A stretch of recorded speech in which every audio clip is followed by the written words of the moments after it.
The following video is part 2 of a 2-part series. Click here to watch the first one if you haven't already done that.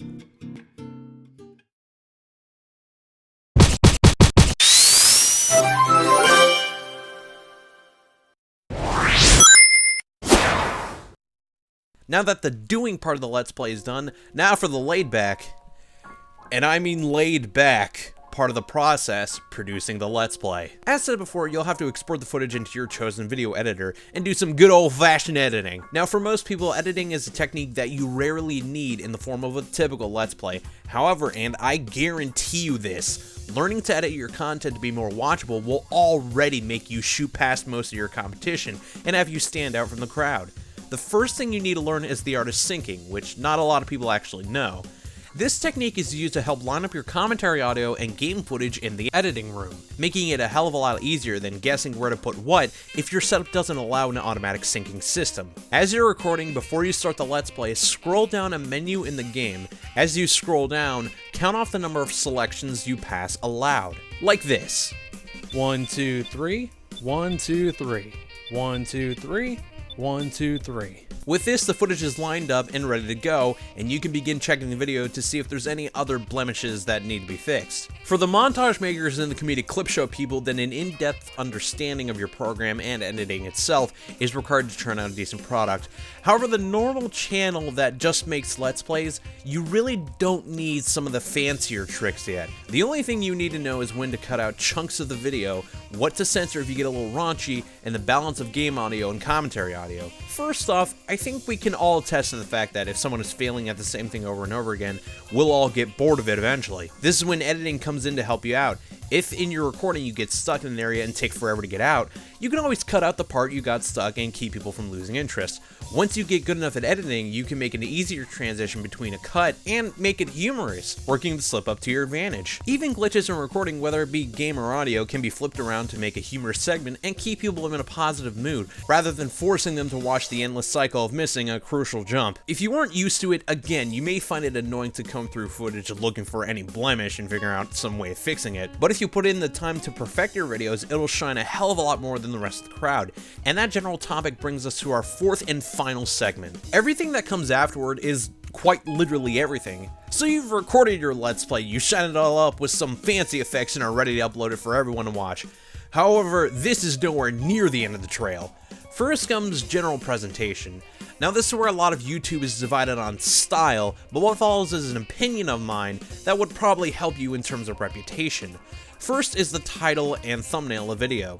These work one and the same, as they're the first thing the viewer sees before they click on the video. Now the general consensus is to make a thumbnail and title that is extremely eye-catching, usually in the vein of capitalized words and gaudy colors on the thumbnail. This will probably get more people to watch, but in my opinion, you want a thumbnail that is artistically balanced and a title that is honest. The reason is that a lot of Let's Plays now have the style of eye-catching thumbnails and capitalized keywords to get people to click, much in the vein of clickbaiting. So when everything looks the same, nothing really stands out. This is why a visually pleasing thumbnail is definitely not as view-grabbing, but in the long run is better appreciated than the slapped-on rainbow visuals and gigantic text. Another reason is that if the first glance the viewer has, which is the thumbnail, doesn't match the energy of the video, they'll feel the difference and be more inclined to turn away from the video. So having a milder looking thumbnail will help the viewer not feel tricked when they click on the video. You don't need to know too much about art to make a decent thumbnail.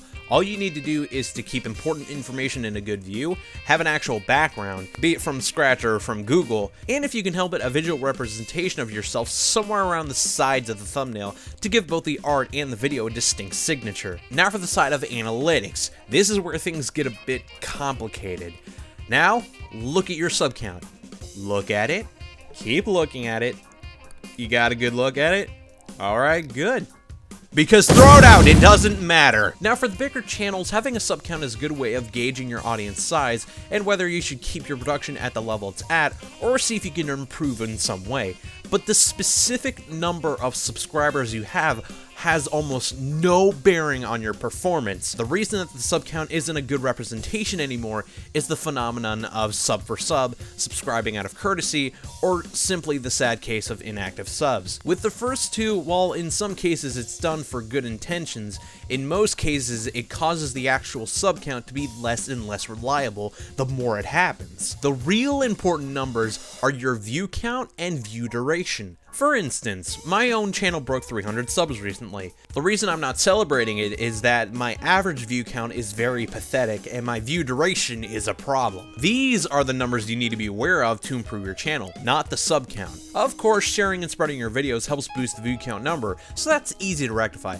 However, all the previous steps I entailed in this guide is to help you increase the other number, and that's the view duration. This number represents how long a viewer is viewing your video. Your first glance and sharing could have been enough to have someone click on the video. However, if the person doesn't watch for very long, that's a huge problem if you want to eventually do specials and longer videos. This is why, for the beginning at least, you should not put out videos that last longer than 11 to 15 minutes. The average selected sustained attention span for humans is about 5 minutes, but the transient attention span, which is usually triggered through simple visual stimulation rather than engaging content, can be as short as 8 seconds. This is why it's important to have your video have constant commentary, or if you're making a comedic clip show, that the length of the clips be no longer than 8 seconds, otherwise people will be naturally looking for something else more entertaining. This is also why simple methods of just recording and uploading do not work for an emerging channel.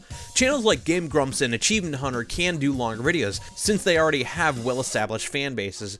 You, however, don't have that. So the best thing you can do is to do your damnedest to get people to click on your video and have them keep watching it. The last thing you'll need to have viewers not only watch your videos, but subscribe and stick around is a sense of humbleness and analysis. Humbleness not in the sense of modesty, though that could definitely help as well, but more in the sense of knowing what to talk about and what to keep off limits. Mainly talking about something you don't know 100% can backfire in the worst of ways. Politics, religion, and other controversial topics are definite off bounds, but it also stems to the gaming world and its own set of topics and concerns. I could go into magnificent detail about what's off limits and not, but it might actually be easier to quote one of my favorite comedians, Craig Ferguson. 3 things you must always ask yourself before you say anything, which is, does this need to be said? Does this need to be said by me? Does this need to be said by me now? Now this was obviously meant mostly as a joke, but there's more insight to this than you may think. 1. Does this need to be said? Meaning, is this a topic that is not already widely discussed, and does it need to be surfaced for such? 2.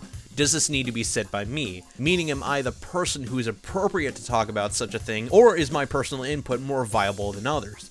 3. Does this need to be said by me now? Meaning, is this topic a time-sensitive one? Meaning, has this topic already aged too much for any argument to mean anything anymore? Or is this topic long-lasting enough to discuss? No matter what, these 3 questions are the ones you have to constantly ask yourself before you bring up a topic, whether it be in a video or just talking with another person. With analysis, this is probably the final skill you'll need to get better, and that is to figure out on your own what you are missing. Guides like these can only go so far, but learning what problems you have and how to solve them will already have you be in a better mindset. With this, you can spot blemishes, fix errors, and overall have a better looking and feeling channel than your competitors, which will, quite literally, put you ahead of thousands already. So with that, I believe that brings this whole beginner's guide to a close. If you believe I missed anything important, leave a comment down below to put your 2 cents in the matter. Thank you for watching, and I hope to see many great new channels. Now, a lot of people are...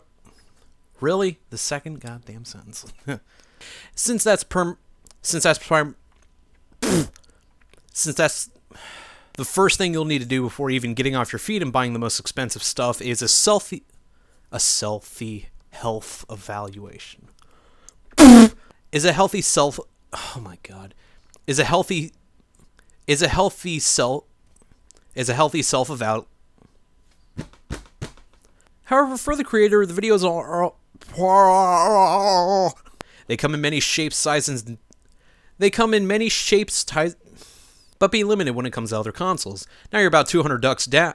200 ducks? Hello, here's 200 ducks. Can I buy game capture device? Sure, here is the dazzle. Which is the terrible... which is the terrible voices. It was the terrible voices! Certainly, you can ask for a bit of leeway. There, that's out. Okay, I have a new recording technique. Do one part of the sentence so I don't screw it up.